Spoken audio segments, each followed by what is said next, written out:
नमस्कार, मेरा नाम है अतीश बाबा और आप देखना शुरू कर चुके हैं public themes. Bharatiya Janata party इस बार नारा लगा रही है कि अब की बार 400 पार। हालांकि विपक्ष कह रही है कि अब की बार पूरा खलास, लेकिन भारतीय जनता पार्टी लगातार ये बात कह रही है कि अब की बार 400 पार। हमने युवाओं का राय जाना, महिलाओं का राय जाना, बुजुर्गों का राय जाना, लेकिन कोई तबका अगर मेरे से बच गया है तो वो वकीलों का। इस वक्त हमारे साथ सुप्रीम कोर्ट के senior advocate doctor AP Singh ji मौजूद है और इनसे मैं 2024 के लोकसभा चुनाव को लेकर के बातचीत करूंगा। इनसे मैं जानूंगा कि ये प्रधानमंत्री मोदी जी से कितना खुश है, उनके 10 वर्षों के कार्यकाल से कितना खुश है, कितना प्रभावित है। इसी मुद्दे को लेकर मैं इनसे बातचीत करने वाला हूं। तो सबसे पहले सर, पब्लिक थिम्स में आपका स्वागत है। जी, बहुत बहुत धन्यवाद। आपके दर्शकों को भी बहुत बहुत नमस्कार। सर, ये बताइए कि भारतीय जनता पार्टी कह रही है कि अब की बार 400 पार। आपको लगता है कि यह संभव है 400 पार? नहीं, संभव क्यों नहीं है। लोकतंत्र है, जनता की आवाज है। यदि मोदी जी ने अच्छे कार्य किए हैं, क्योंकि उन्होंने अपने चुनावी वादे तो सारे पूरे कर दिए। उन्होंने 370-35 से जब हम इंटरनेशनल बाहर जाते थे ग्लोबली, तो दुनिया में लोग कहते थे there is no solution of Kashmir issue.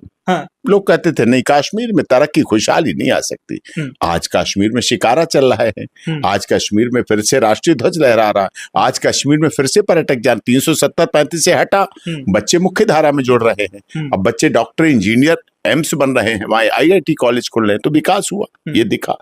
दूसरा नारा था राम मंदिर का निर्माण। लोग कहते थे मंदिर वहीं बनाएंगे, तारीख नहीं बताएंगे।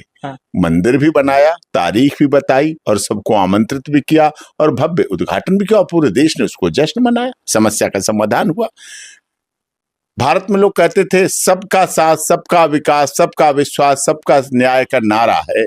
मोदी जी ने कहा नहीं, हमारे सबके साथ में इस्लाम को मानने वाली महिलाएं हैं जो भारत में रह रही हैं, उनको ट्रिपल तलाक के नाम पर जब चाहे नहीं छोड़ा जा सकता है। पाकिस्तान में छोड़ा जा सकता है, बांग्लादेश में छोड़ा जा सकता है, अफगानिस्तान, सऊदी अरब, ईरान, इराक, जद्दा में छोड़ा जा सकता है, लेकिन भारत में अगर मोदी प्रधानमंत्री है तो हमारे इस्लाम को मानने वाली महिलाओं को ट्रिपल तलाक हम खत्म करते हैं। और माननीय सर्वोच्च न्यायालय इसको क्वैश कर दिया और आज हमारे देश के इस्लाम को मानने वाली महिला कोई भी घर से नहीं निकाली जा सकती है, बेघर नहीं की जा सकती है, बच्चों के बेघर नहीं छोड़ी जा सकती है। खाना, खर्चा, मेंटेनेंस सब कुछ उसे कानून के तहत मिलता है। तो ये हुआ, उनके साथ हुआ। ठीक है।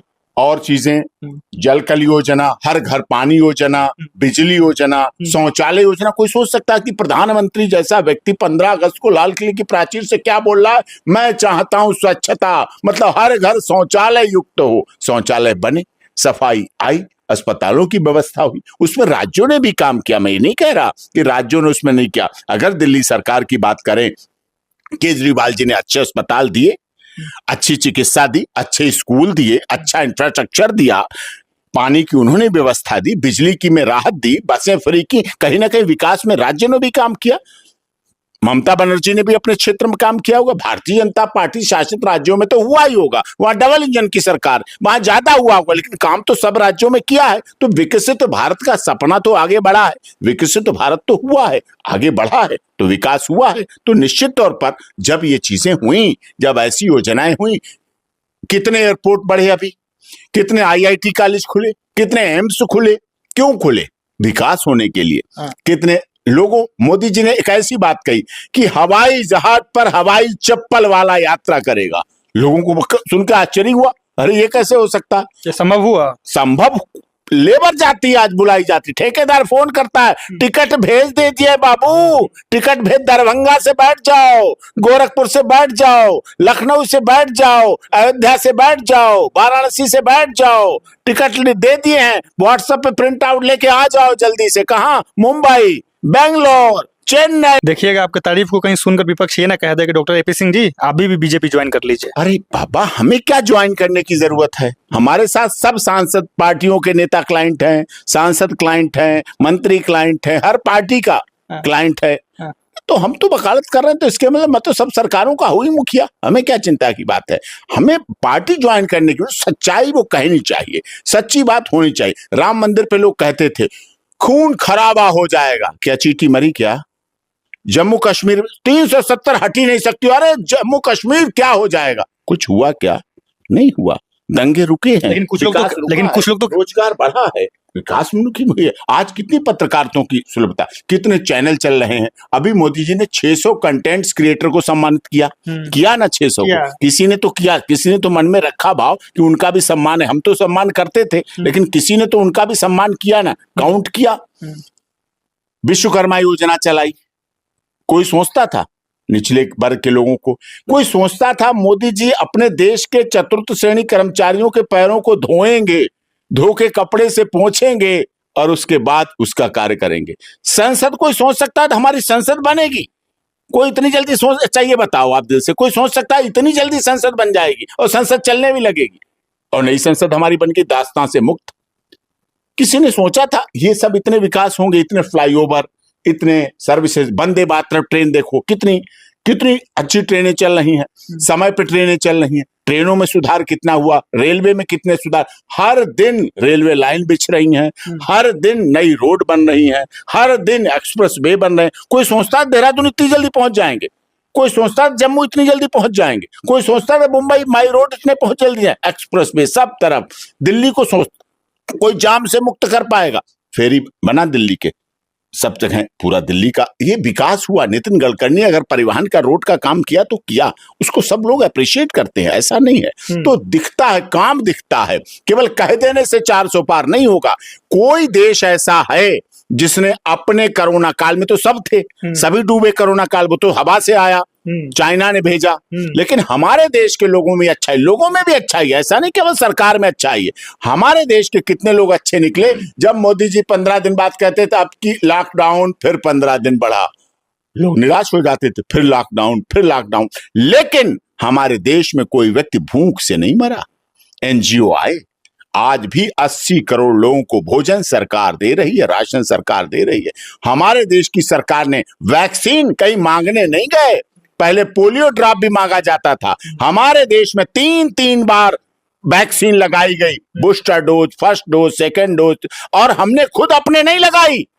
हमने वो वैक्सीन पाकिस्तान को भी दी, अफगानिस्तान को भी दी, बांग्लादेश को भी दी, नेपाल को भी दी, श्रीलंका को भी दी, सब देशों को दी कि तुम सब हमारे यहां लगाओ, हमारी वैक्सीन लगाओ। और हमने फ्री में यहां वैक्सीन लगवाई सबने, कोई कीमत नहीं वसूली गई, कोई कुछ नहीं हुआ, और जिंदगी थी उस समय, मौत के समय। और हमारे लोग कितने अच्छे थे, कितने अच्छे लोग निकले। उनकी फैक्ट्री बंद, अस्पताल, स्कूल, सब कुछ बंद, केवल आपके चैनल चल रहे थे, अस्पताल चल रहे थे और पुलिस चल रही थी, यही तो चल रहा था, और तो सब बंद थे। लेकिन हमारे लोग घर में रहे।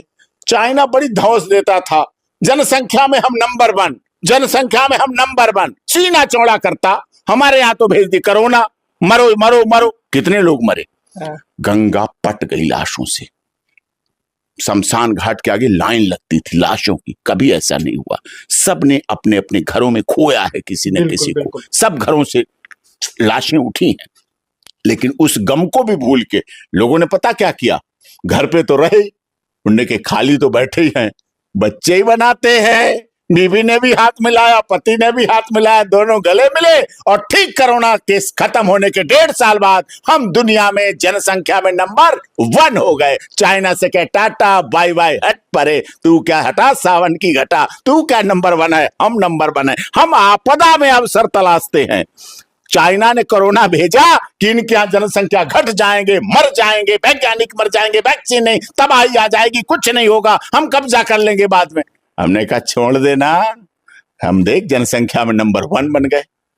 तो ये हमारे आपदा में अवसर तलाशने की क्षमता हमारे देश के लोगों में है, और उसका सहयोग मोदी जी ने किया। अब विपक्ष क्या बोल देता पता, सनातन डेंगू है, मलेरिया है, HIV है, एड्स है।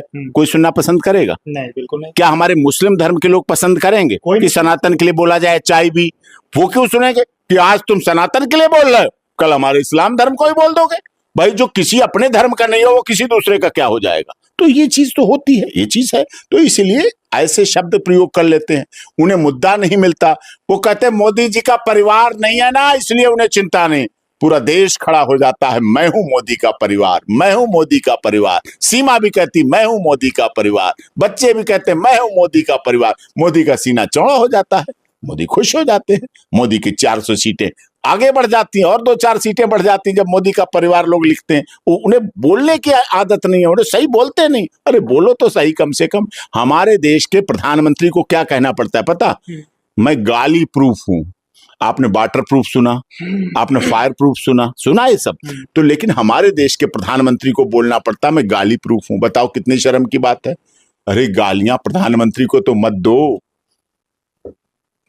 बिल्कुल, देश का प्रधानमंत्री है, बिल्कुल, 140 करोड़ लोगों का प्रधानमंत्री है, दुनिया में नामी कर रहा है, गौरव बढ़ा है। अब देश में दुनिया में जाते हैं तो अब भारतीय इंडियन कहे जाते हैं, तो एक महत्व अलग है, विकास अलग है, विश्वास अलग है, भावना अलग है। तो ये सब होना चाहिए। इसीलिए मोदी जी अब की बार 400 पार है और इसी बात पे विश्वास पे लोग चल रहे हैं। तो ये थे डॉक्टर एपी सिंह जी, जिन्होंने इशारों में नहीं बल्कि सीधे सीधे कह दिया है कि अब की बार 400 पार, यानी 2024 में देश के प्रधानमंत्री एक बार फिर से मोदी ही बनेंगे।